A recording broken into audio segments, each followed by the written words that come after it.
And it all boils down to your mindset, because you have to go in with a very positive mindset, and you have to tell yourself that you can do it. It doesn't matter what. And it doesn't matter how difficult it got.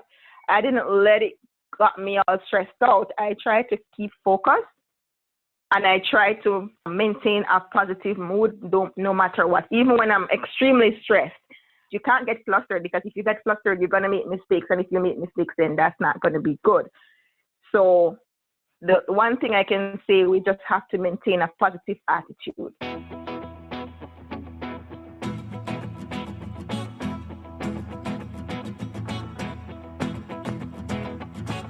Hello, and welcome to episode 5 of the FoodGrads podcast. I'm your host, Veronica, a molecular science graduate student and career partner with FoodGrads. On today's episode, we have Sashana Chattoo-Edwards, a quality assurance technician at Waterloo Brewing Company.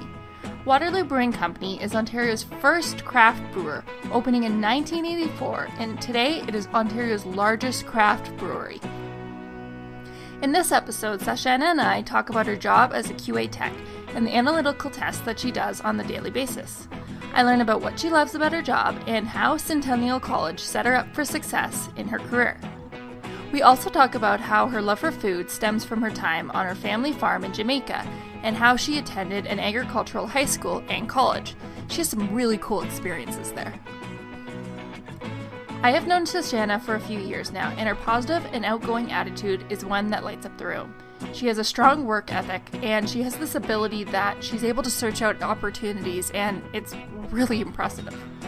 We round out this episode by talking about how Sashana became a FoodGrads campus ambassador and what opportunities came through it, mainly through her connections with Nicole and blogging on the website. I also wanted to mention we actually have a special guest on the show, well, in the background. Sashana's newborn son is in the background, so if you do hear some giggling, it's him. Hey, it's the podcast's youngest fan. Anyways, with that, let's get on to the show. Okay. Hi, Sashana. Thank you so much for coming on the show. I know we've spoken in the past, but it's been so long since we spoke, so I thought we'd sit down, have a podcast, and just share what you've done in your career with everyone. Thank you. Thanks for having me. Let's just start by talking about where you work and what your role is at the company. I work at Waterloo Brewing, and I work there as a quality assurance technician currently. Okay, so can you tell me more about what Waterloo Brewing is? So Waterloo Brewing, as the name suggested, it's a brewing company that makes beer. They do both their own brands and they also do co-packs. So they started out pretty small, 36 years ago, where they only did craft beers. Now they have expanded to larger facilities, more people, and they also expanded right throughout Ontario. They have 4 core brands. That is really interesting to find out that it was in Ontario that they were the first to do the craft beering in 1984, because I feel like Ontario has such a big craft brewing right now that I'm surprised that that's not that long ago for them. That's just shocking to me, especially how big the field is now, especially in the past, I'd say 5 years, that I know that the craft brewing just blew up in Ontario. So that's really interesting. Yes, it is. Yes.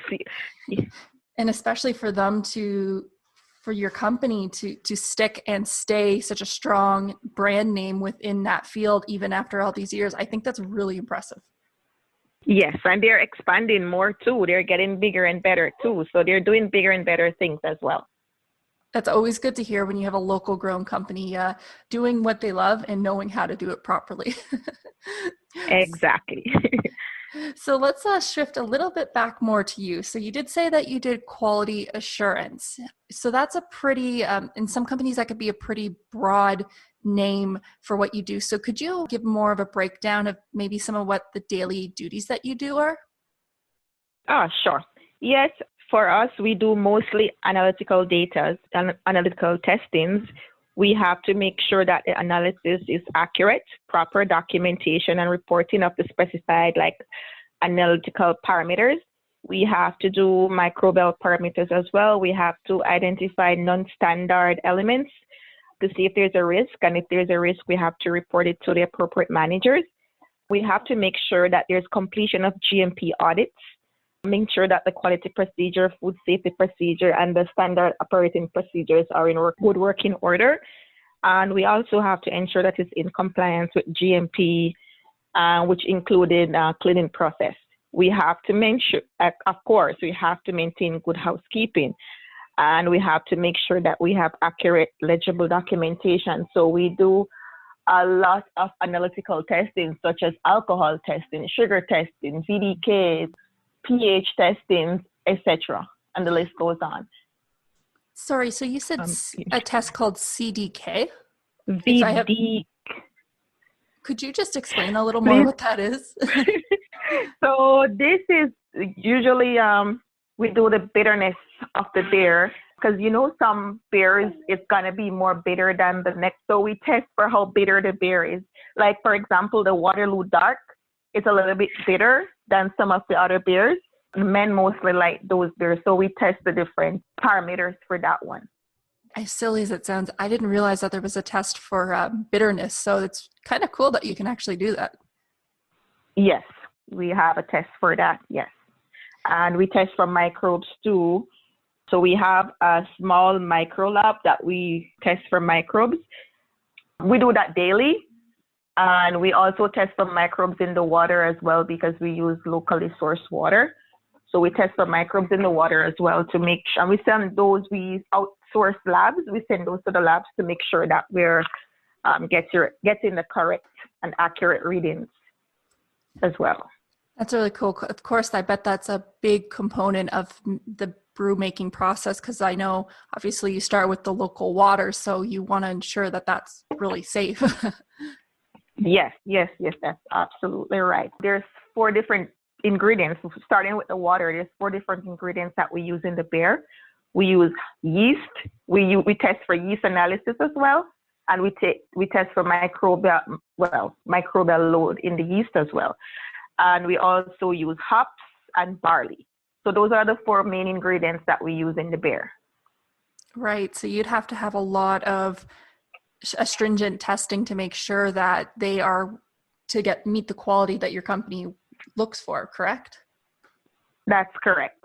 Not just analytical testing. We have to go on the line and we have to do different testing, such as we have to make sure that the labels are correct. We have to make sure that the date codes are correct. We have to make sure that the bottles, that we have the seal test, where we have to make sure that the bottles are sealed properly, the cans are sealed properly.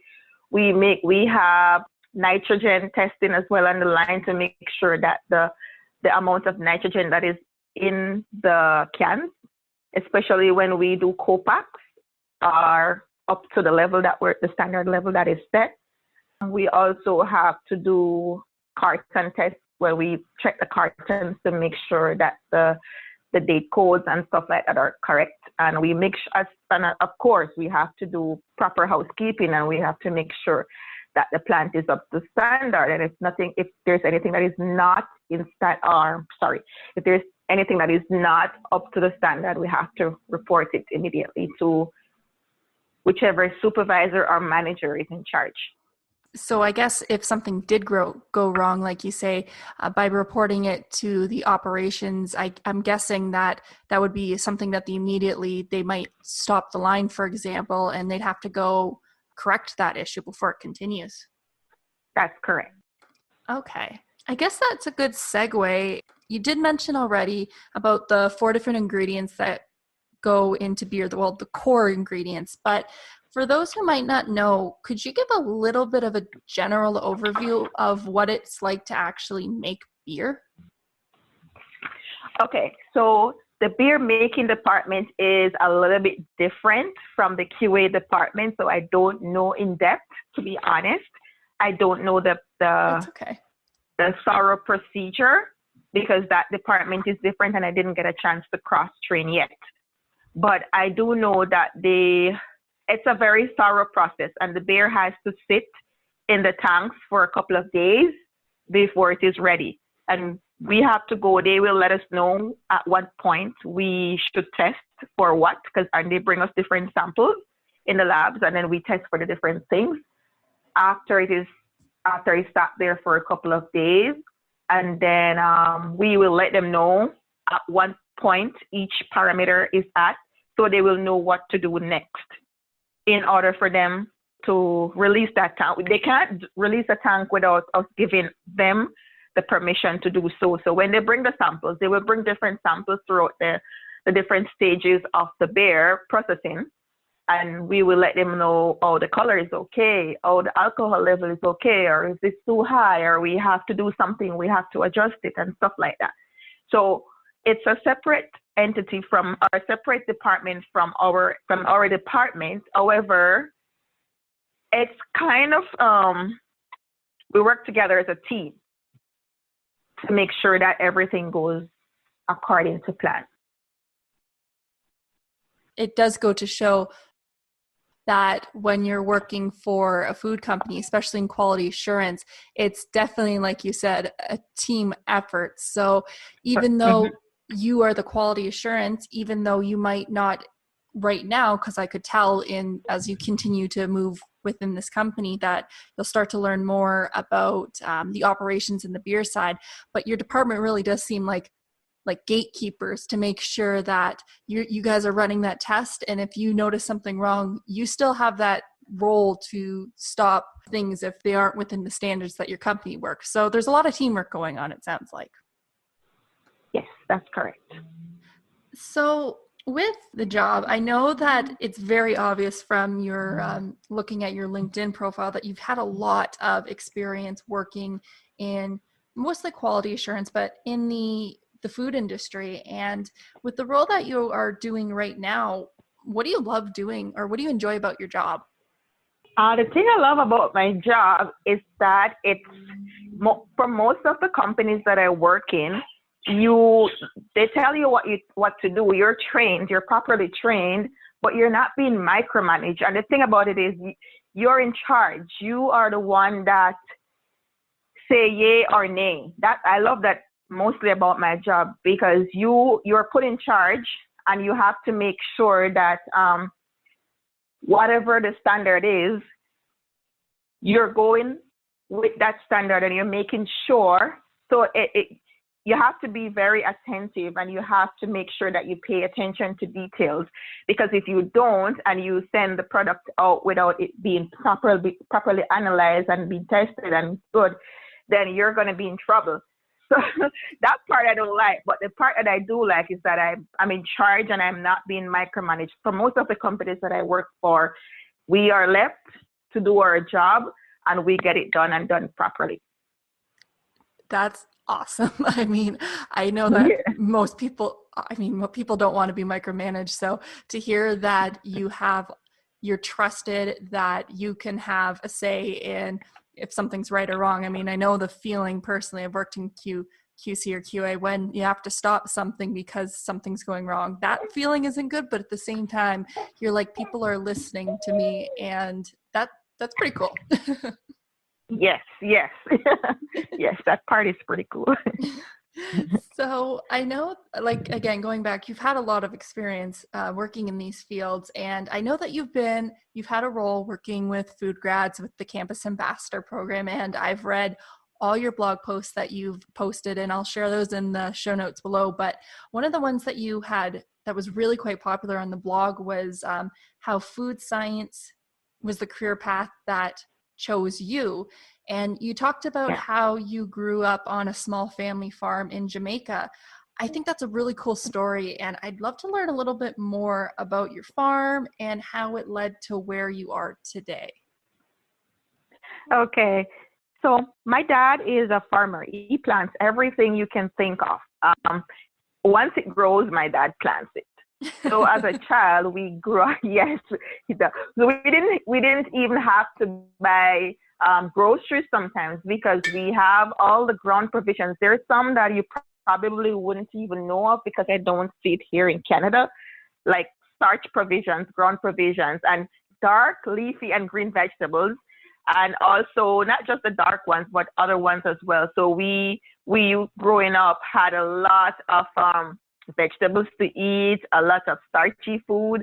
And fruits as well. We have so many fruits. So as a child, it was pretty much excited and interested because it was like a competition growing up with my siblings because we each got a little section of our own.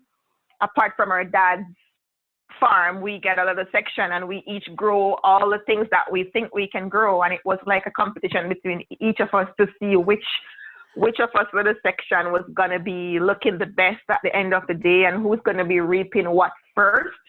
So it was pretty much so excited because it wasn't just a competition, it was fun and we loved it. And so from then and there, I developed this passion for agriculture. And then when I was in high school, I chose agriculture as one of my subjects, practical subjects, along with food and nutrition. And then from there, I didn't stop. I went to an agricultural technical school after for 2 years. And then I went to an agricultural college where I did my associate degree and also my bachelor's degree. And during that time, when I was on campus, we have to get up and we have to go to the farm every single morning at 5 a.m. because we have to tend to the goats and the pigs and all the animals and also the crops, and we have to cut the grass and we have to feed the animals. So it's pretty much excited. And everyone would say to me, then, if you love agriculture so much, why isn't it the one that you're doing now? But they don't understand that agriculture is also the backbone for food science. So even though I'm not working in agriculture per se, and I'm working in food science, they're also connected. So it's a passion and a drive for me, for both of them. And that's why it stems to food science, because it starts, as you said, from the fork to the plate. And that's where it starts. And that's why it is so close to my heart. And that is why I'm passionate about it.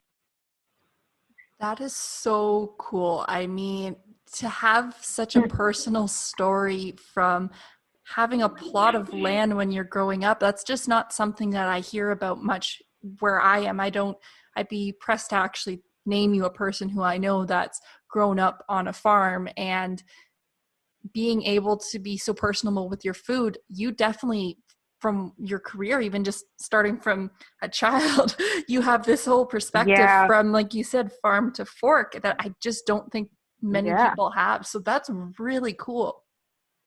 Yes, thank you. And I think another thing as well is, I guess that already just goes to show how different countries look at agriculture, because it seems like in Jamaica that you were able to actually take courses in high school related to agriculture. Yes. Am I correct? Yes, there's a subject called agricultural science. I'm not sure if we have it here in Canada, but that's a subject like how you have chemistry. That was a subject like that. So on Fridays, I used to look forward to Fridays because we rear chicken at our school. So we have the chicken coop. And on Fridays, we used to bring clothes and we change. And when we kill the chicken and we cook and we have a feast as soon as the chicken becomes 6 weeks. So, and every week it will go, because every week as soon as we move one set to the other side and we put new batch over here. So it's like a continuous process.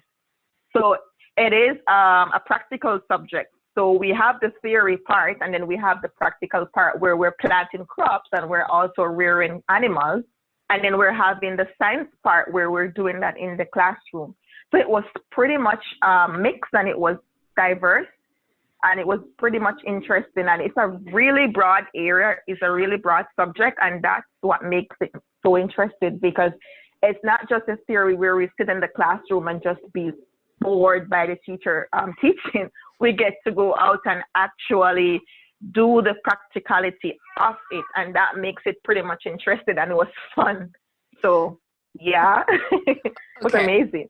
I'm not gonna lie, I'm quite jealous of you right now, because I would have loved to have had a course like that in high school. I think the closest I had was we had cooking classes, but I never was able to take them, and we had a nutrition and gym science class, but it was more focused on learning how to be stronger athletes. It was a very strange course. I did enjoy it, but I was like, this is the closest thing I have to food science. So I'm kind of jealous of you right now. I'm not going to lie. No. We also had the food and nutrition too, where we bake on Fridays too. So I did that course as well. So I did agriculture and I did food and nutrition too, where on every other Friday, we know that we're going to be cooking something or baking something in the lab as well. So that was a practical subject as well. So we had two fun subjects that was so amazing when we were in high school. I'm not sure if they have food and nutrition here in Canada, but or anything close to that. But yeah, we had that much fun, yes, back home. Again, you are making me more jealous. I'm sorry, I didn't mean to. It's so good. I think that at least in Ontario here, the equivalent, I'd have to actually ask Jenny, one of our other campus ambassadors, who's now just starting her career. She actually went to the same high school with me, and she did culinary arts we had at her school. So she did do cooking. So I think that is the closest that we have to what you were speaking of. Oh, okay. Yeah. Yes. It's close to culinary arts, yes. Yeah, which I think just goes to show with this conversation that how different countries view agriculture, or it shows like what different high schools around the world value and what they think they should be teaching students. So that's a really interesting thing for me to learn about. So awesome. I'm happy. Yeah, no, it's really cool. But I know now, obviously, we're speaking. I know that you live in Canada, so I was curious about. I've met you through Centennial College, and I know that you've spoken highly of Centennial College. So I wanted to just know about how did you transition to Canada, and why you chose Centennial College for next stepping stone in your career. So the program at Centennial College was like a mirror to the bachelor's degree that I did back home in regards to the different courses. Because even when I, as a matter of fact, the reason why I chose Centennial College was because of the program that they had.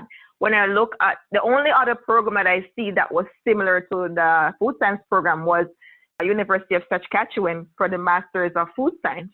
But I didn't want to go there, and I didn't want to wait. I was supposed to wait an extra year before I get up there. So I chose Centennial College, and I think I made the right choice. When I got there, however, because it was so mirrored to my bachelor's degree, I didn't even want to do some of the courses because it was like, oh my God, I already did these courses. I did these exact same course and practicals, and I honestly didn't want to do it. And they said, no, you have to do it because as a fast track student, you already skipped year one and go straight into year two because you already have a bachelor's degree. So you have to do these courses. And I was so happy that I did it too. Why? Because one, the system here is a little bit different. The practicals are a bit different. And even though I did some of those labs back home, I got a chance to use some of the equipment here were newer and they were different. They were easier than the ones that I had back home, maybe because of first world country, I'm not sure. But the different things that we used were better and easier. So I was so happy that they didn't allow me to do it. And the professors, I can tell you that I was shocked and I was amazed at how tolerant and patient they were and the level of, what would I call it, teaching that they gave, because they didn't just teach, they make sure that you understand and they make sure that you're not just passing the course. They're making sure that when you go out into the world, you're going to have that knowledge that you can use in the food industry. Because at some point I was wondering and thinking, how are these courses going to be relevant to when I go into the working world? But I can tell you, especially now since I'm at Waterloo Brewing, there are some analytical testing that I did when I was at Centennial that I'm doing it now. And I was like, oh, this is the reason why they make sure that we have to do it. And it's not just doing it.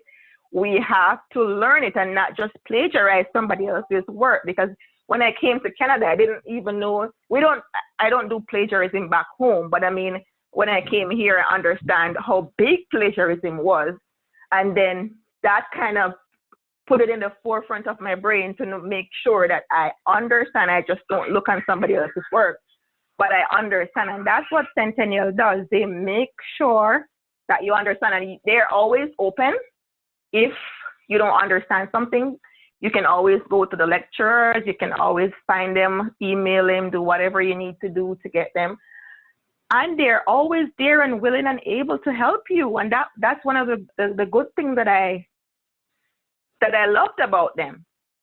So sometimes because not every lecturer, professors are like that, because I've had some back home that it doesn't matter. But for these ones, I have high regards for them because of how they went above and beyond to make sure that we get all that we need to get, because when we go out into the food industry and the working world, we're going to be using them. So that's why I love Centennial College. Wow, that sounds it sounds like it has a faculty that cares about you, but they're also smart in knowing, yes, of course you need to know that like technical background to working, but they want you to actually use the skills. So the fact that you actually were like, you got to your job and you were like, hey, I've actually done this before. I used this equipment at school. Like, I bet that also impressed your employer, because you could learn much faster going into those jobs. Yes. Yes. That's basically it. Yes. Oh, that's good to know. It sounds like you have a friend over here. Yeah, we're still okay. Yes, good. I do. That's okay. I think you can enjoy the podcast. Yes. Well, we're okay. He was just being too excited. So I guess we'll transition, because I know that you found out about FoodGrads, and you met Nicole when she was doing one of her, if I'm not mistaken, she was doing a booth at Centennial College. So you became, I think, one of the a very well-known campus ambassador for FoodGrads. So could you tell about your experience with that? Oh yeah. Yes. So first, how I became campus ambassador, I got an email from one of our professors too. He sent a broadcasted email to all the students in the food science group. So I thought I had competition. I thought other persons were going to apply for it. But immediately I did apply. I didn't budge. I didn't think about the competition. I didn't think I did think about it, but I didn't care. So I applied right away. And then I got an email from Nicole. And I said, I didn't know she said I was the only one that applied. And I said, I didn't know I was the only, because I thought it would be something that a lot of persons would have been interested in. But because of my personality, and I like to be in everything, and I'm outgoing, for me, I couldn't understand, is it that nobody else grabbed at the opportunity? So I was a little bit shocked to know that it was only me, but I was pretty much excited, because I was like, okay, at least I'm going to be here so I can get to do bigger and better things. And then back and forth, Nicole and I exchanged through emails, and then she informed me that she was coming to Centennial on a particular day.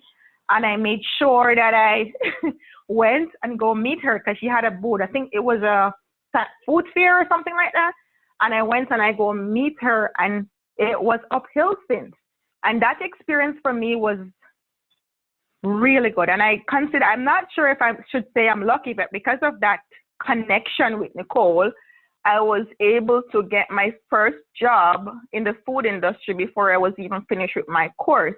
And because of that, I became very popular. I was already popular in my group, but I became more popular in my group. I was also able to activate the food science club on campus. I was able to connect with the junior food science students and us, the senior. I was able to put us together. We have activities and stuff like that. I was able to, so we were able to socialize with even other clubs, because when I was on campus, there was one food science club like some years before, but it wasn't activated since the last president had left a couple of years ago. So I got that opportunity to become the president of the food science club. I had a really good team, and we created a few activities on campus. We were able to connect with other club members, and we got a bunch of stuff done before the semester was over. And that helped me to move forward. And so a lot of people who didn't even know who I was, yes, I became popular because of that. And I also got a spread in the Centennial magazine where I was able to tell my story. And they also took that same article that I wrote, How Food Science Shows Me, and I also wrote an article to say how Centennial connected me to the working world. So I was able to get a spread in their magazine because of that. So I would say that becoming a campus ambassador was really a great opportunity for me. It also helped me to get good network on the FoodGrad and also LinkedIn until I disappeared for a while. But then, yeah, I was so proud of what happened when I became the FoodGrad campus ambassador. Wow. First of all, I wouldn't even say lucky with anything that you've done, because from what I've learned about you and reading because I've read both of those articles and I will link them again in the show notes below. But I think that you've worked so hard for what you've done, and your enthusiasm and passion for the industry really shows. And it's no small feat actually maintaining and starting, well, I say start a club, but maintaining a food science club. So that's not a small feat. So that is very impressive in itself. And it just goes to show that by having a presence on campus and doing activities, that it can give you a leg up for going into, sorry. Yes, go ahead. I'm listening. Yeah, it's okay. It gives you a leg up going into the industry, and it shows that you're passionate about something. So good work. Like, I think that's all I can say. But another thing I also wanted to ask, because I'm just curious, because I never participated in any food science clubs. What kind of activities did you do, and what did you enjoy doing? So we do activities such as a food fair. We did a food fair where people did from different backgrounds, because the Centennial College is so diverse. We have so much different culture and background. So we had one activity where we have different people create different meals in their culture, and we had that on display. And we also have like a tasting where people go around and taste a different food and do a critique. And we did a pizza party and we also do games, and we do like, I'm trying to remember. So we did so much stuff. I'm trying to remember some of the stuff that we did. We did so many different activities. We had quite a few parties. Most of the persons come for socializing anyway. I can remember the ones that we had, that different people did different food, and we have a critique, and if we have to. That's okay. I think that you just basically brought up some fun ideas, and I love the idea of clubs are there for socializing, I think, to a certain extent. And I think that that's an important part of a club, because you want to, get connections with people, but actually just the simple ideas sometimes can just be the best ideas. And I think even something as just sharing your own culture's food, I think that that's something that needs to be done a bit more. And that's something I also like specifically about Canada, and probably something you get from Centennial College, is that there's a big diverse group of people that you're able to actually all share your cultures. So I think that some other food science clubs should probably steal that idea and do it themselves. Yes. So we're getting close to the end of the interview, but I have a few more questions that I wanted to ask you. Specifically, how was it transitioning? Because you said that you were able to find a position after graduating, before you even graduated. So I'll not focus on that part, but how was the transition going from school to a full-time career? Were there any challenges that you had to overcome, or is there any stories that you'd want to share about that? The transition was pretty easy, maybe because I was already working in the food industry before I came to Canada. So I kind of knew what to expect when I go in. I already knew GMPs, and I already knew food safety and stuff like that. So it was pretty much easy. The only challenge I had at the time was battling family time and work time at the time, because at that time I had a daughter so the work hours, at that time my husband wasn't here, so the work hours were clashing sometimes, so I had to leave work a bit early to go pick up my daughter when school was out and stuff like that. The first job I worked, it was a full-time job, but it wasn't a permanent job. It was a temporary job. So it was a job where I had to do product development. That area, I didn't work in that area before. It was a little bit of a challenge because I never developed products before. But after doing several different testings and doing different trials and stuff like that, it got easier before the contract was over. And then I transitioned, that was tempe. And then I transitioned into a full-time job where I work in the chicken industry. That job was pretty much challenging because that was night shift. It was challenging because of the working hours. And it was challenging because I've never worked in the chicken industry before. So that was the most critical industry I've ever worked in because of chicken consists of a lot of microbial loads and the risk of bacteria, and we have to do so many different changes. And so that was pretty challenging because even so you have the cooked area and the raw area, and if you're going into the cooked area, you have to wear a different lab coat than when you're going into the cook. So that was one of the most critical challenged industry I had. For the beer industry, it's pretty easy because it's not as critical as the chicken because you don't have a lot of bacteria and stuff in the beer industry as we did in the chicken industry. So we don't have to deal with CFIA as much as we did when I was working back at that company. So each one has their different challenges, but the transition was not that bad. And it all boils down to your mindset because you have to go in with a very positive mindset and you have to tell yourself that you can do it. It doesn't matter what. And it doesn't matter how difficult it got. I didn't let it got me all stressed out. I tried to keep focused and I try to maintain a positive mood no matter what, even when I'm extremely stressed.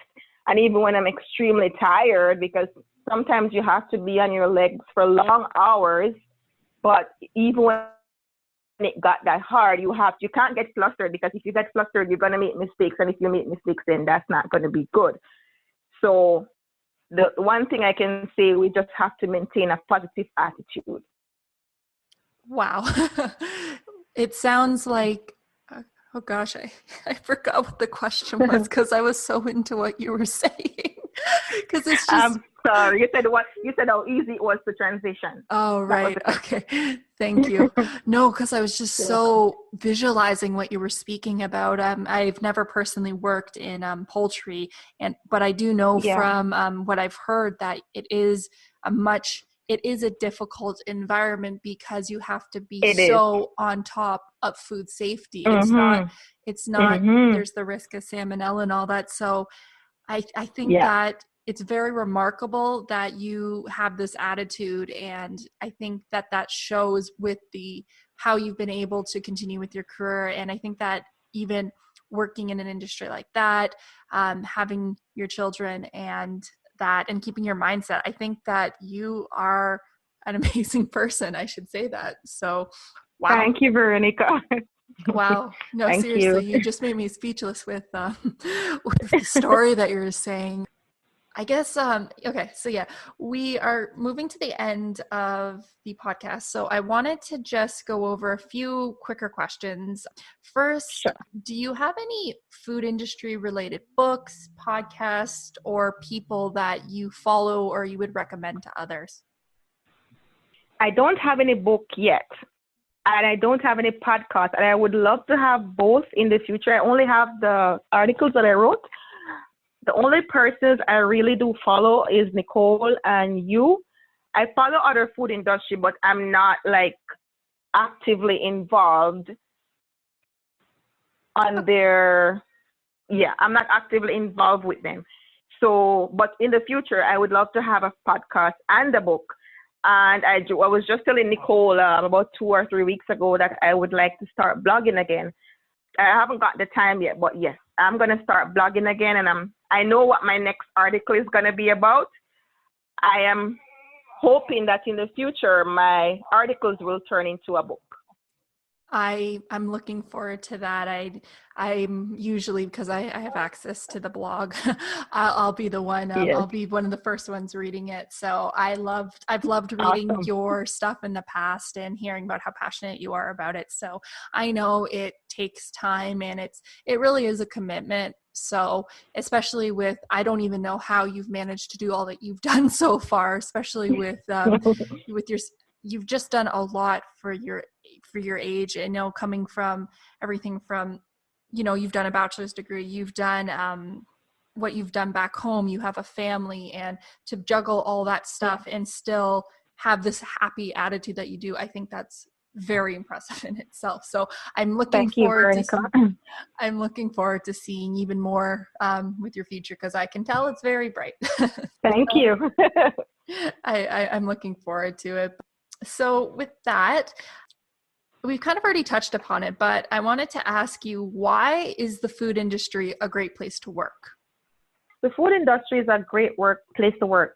It's very diversified. It's not just one career. You have over 100 different careers in the food industry.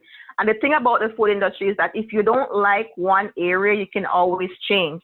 I stayed in quality assurance because I like the practicality of it, but I can also go be a microbiologist. I can go be research and development. I can change because they're all related. And the thing about it is they're all trainable. It's not like each time you're going to change to a different area, you're going to have to go get a different degree. You can still use your same food science degree or microbiology degree or master's or whatever it is that you have and transition into a different department, which is still in the food industry because it's so broad. And that's the reason why I love the food science industry so much. And that's the reason why I would recommend it, because it's not just a tiny little box that you're going to be in all your life and you're going to get bored and stuff like that. You can always mix it up, or you can always change and do something else if you're not feeling whatever it is that you're doing at any moment. I love that. I love that. Even I know personally that it's a career field where if you are able to pivot and just look at your next step, the educational background that you have can be something that can satisfy your career for a very long time. So you just have to kind of know in the moment what you want to do now. So, and if you don't want to do it for now, you're a good example. You can move to somewhere else that fits you a little more. And it's good that you found something that you do like right now. So that's good. Yes, thank you. And we'll finish it off with our last question, which is, even though we've touched upon it, what advice would you give someone who wants to pursue a career or a job like what you have right now? I would say go for it. You can never go wrong. And as I was saying before, you don't have to stick to the same thing. Whatever I'm doing, it's not going to be for everyone because not everyone likes practicals. Not everyone wants to stand on their feet or walk around on their feet for hours. Some persons are desk persons. They want to sit in the lab and they want to count microbes and they want to do research and they want to do other stuff. But I would say go for it because it's a pretty good and interested career. And I think it's there for everyone to choose. I would say go for it. I love that. You have this can-do attitude that if you don't like something, just move on. And if you like something and you are kind of interested, just do it. Yes, I think so. So that's all that we have for time for today's episode. So I wanted to thank you, Sashana, for coming on the show. I think this was a great conversation. And I think that we really got to learn more about you. I mean, we've heard from you from your articles, but actually I think having a voice now that people can hear that passion to put it to, I think people are going to enjoy that. Thank you so much, Veronica. It was so good to be here too. I enjoyed it.